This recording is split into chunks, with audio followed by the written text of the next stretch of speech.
Welcome to another edition of Boxing Info. I'm your host, The Islander, and I just want to start off by saying I'm sorry I've been pretty busy and couldn't actually get out a show. It's not going to be an every week thing going every other week. So this show, let's go over the results for the past 2 weeks, and hopefully we'll be able to spend ample time on them. There's a couple of things in the news also, which I'm not going to be able to get to. I'm going to have to probably make a second video this week.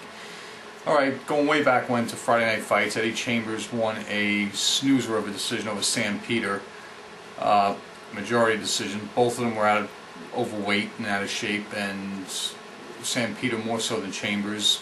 You know, I was pretty impressed with Eddie Chambers when he fought Povetkin for the first 5 rounds. Sam Peter, it looks like it's very quickly going to be the end of the road for him if he doesn't get himself into the same shape and the same mindset that he was in when he fought the rematch with James Toney. Alright, also on that same night in Showtime, The New Generation, Harry Joe Yorgi. I was watching this and kind of was flipping back and forth between basketball and turned it back on just at the right times too. Scored an upset 9th round knockout over Ronald Hearns, who needs to be assured that he should not try to fight like his father because he doesn't possess the same skills his father does. In the main event, Andrade Chavez scored a convincing 6th round TKO in a mismatch over Derek Finley, a guy who was moving up from middleweight. And you know, enough of this nonsense. Durrell needs to step it up, and he needs to be in fights with the contenders in that division or fight for the title. I mean, I don't know if he's ready for the title. I think he looks like he's ready, but you know, how he performed against Lucian Butte or any of those guys, I'm not so certain.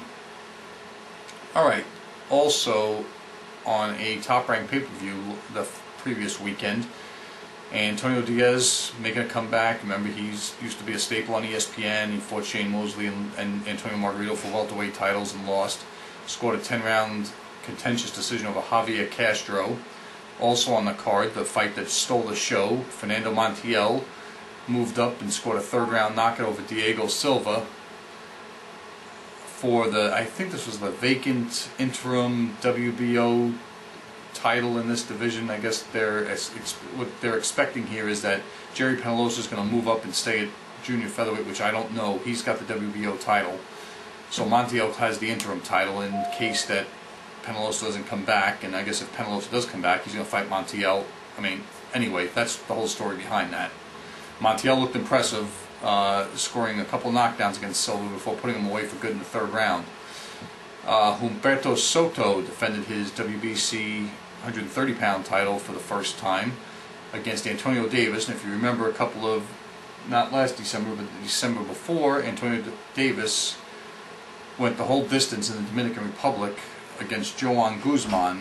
Not that he won very many rounds, but he's from, I believe, Savannah, Georgia, or Augusta, Georgia, and he's fought on ESPN before, and he's, you know, made a pretty good account of himself. Not so in this fight. Soto turned up the heat and got rid of him quick. Julio Cesar Chavez Jr. scored a contentious and way too hard decision over Luciano Cuello of Italy. He was bloody. They were both beating on each other, and this is a guy that a contender should have probably put away. And that's it for that card. Also on Telemundo, Diabolis Hurtado, who once challenged Pernell Whitaker and Costa Azul for world titles and lost both fights on stoppages, scored a 12-round decision against another 2-time title challenger, Arturo Maruo, who, if you remember, he's lost a decision I believe he was stopped by Junior Witter, and he lost a decision to Ricardo Torres in Colombia.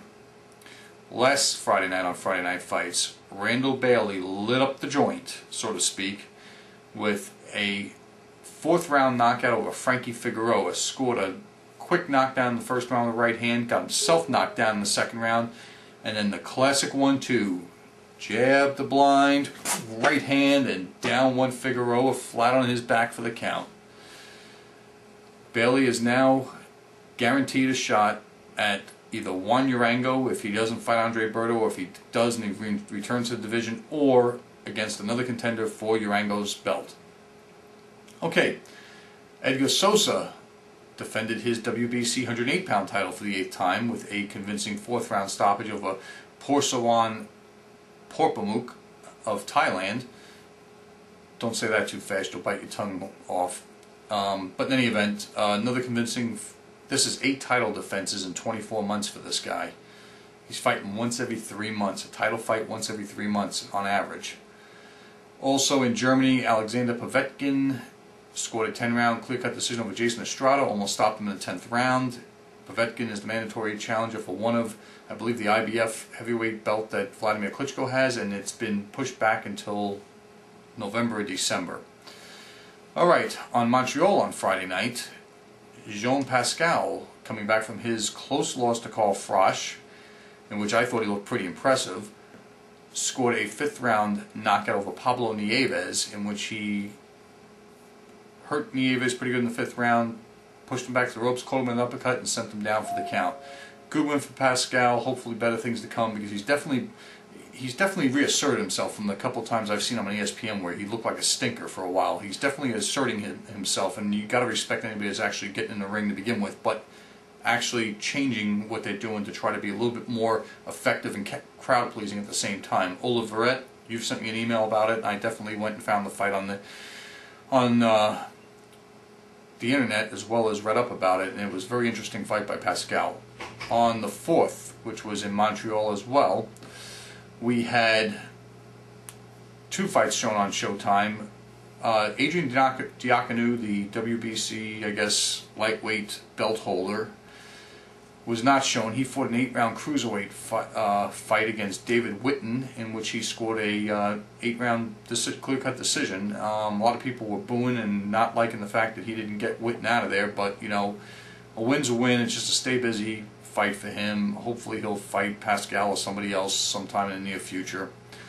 Then came the first televised fight, in which Librado Andrade was fighting Vitaly Tipsko, who you may have remember seeing twice against Jeff Lacey, in which he, in the last fight, almost had Jeff Lacey out on his feet in the 8th round of that fight, the one where Lacey tore his rotator cuff. This fight, you just knew it was going to happen, and I'm sorry I didn't preview this, because I knew this was going to be a high-contact fight. Tipso did his best to stay away from Andrade as long as he possibly could.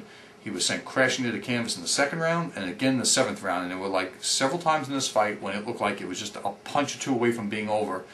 And I really wonder why Andrade didn't, when he had Tipsko, I hope I'm not saying that wrong, Zipko hurt.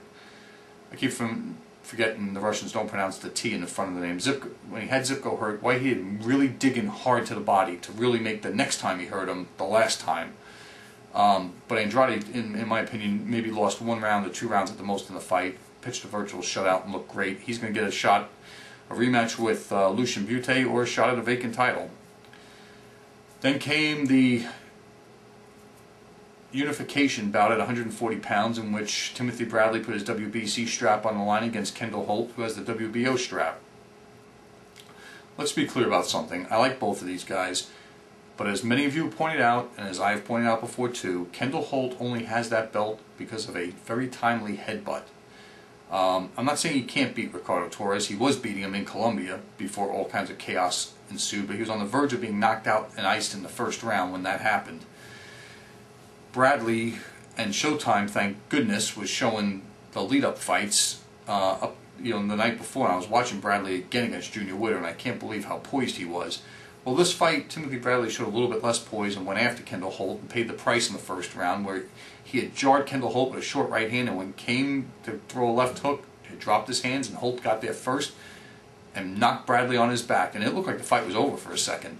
Bradley jumped back up, went back down to a knee, took the 8 count, and then resumed his thing. And from my opinion, he really outworked Kendall Holt for most of the fight, especially in the 7th and 8th rounds when he hurt Holt bad to the body. And I don't know why his corner didn't tell him to follow up with that, because he hit him with a left hook to the body that looked like he just totally did Control-Alt-Delete to Holt's computer. He just went, stopped, and froze. And then after that, Holt actually turned up the volume of his punches and actually his activity a little bit. 12th round, Holt came out strong, Bradley came on stronger, and then finally, when Bradley thought he had Holt in some type of difficulty against the ropes, let his guard down again, walked into a right uppercut, and his glove touched the canvas. Referee ruled a knockdown, and that was that. I agree with the decision. It was a unanimous decision for Bradley. One judge had the fight scored, I believe, 1 or 2 of them had it scored 9 rounds to 3, minus the 2 points for the knockdown, and another one or the other 2 had it scored 8 rounds to 4, minus 2 points for the knockdowns, and I agree with either one of them because Bradley won the majority of the rounds, outworking Holt. Holt didn't use his jab, which for some reason Bradley couldn't get out of the way of when he did use it. Don't expect a rematch. And real quick, let's, as I'm running out of time, the Golden Boy pay-per-view card. Rolando Reyes scored a 5th round TKO over Julio Diaz where he cut him and knocked him down at the same time. It's all over for Julio Diaz. Vicente Escobedo scored a 10-round decision over Carlos Formoso Hernandez, another guy. Hernandez did well but needs to move on. Katsidas scored a 7th round damaging stoppage over Jesus Chavez, and Valero scored a monster. You know, I'm not even going to rush with this. We're just going to take this on another show. I'll come right back with the result, the scorecard, or I should say the schedule. Stay with me.